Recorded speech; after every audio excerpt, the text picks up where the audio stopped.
Hi, today in this video I'll show you how to show your CPU and GPU usage activity in Samsung Galaxy device without installing third-party apps.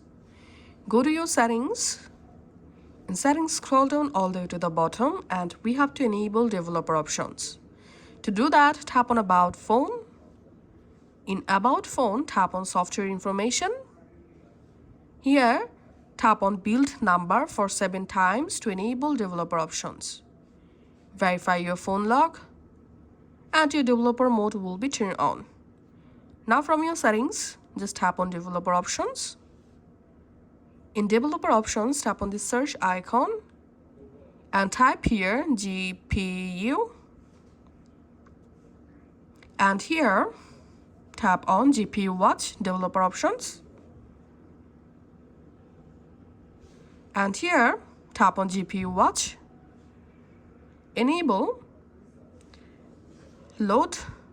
Make sure to enable GPU Watch first of all. And now, tap on Load. And here we can see my phone, CPU and GPU usage activity. You can change the widget size.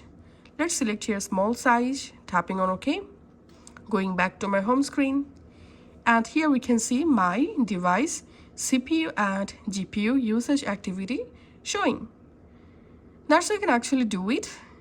And to disable or remove this information, go to your settings, go to developer, come to this GPU watch section and just toggle this switch off. Thanks for watching.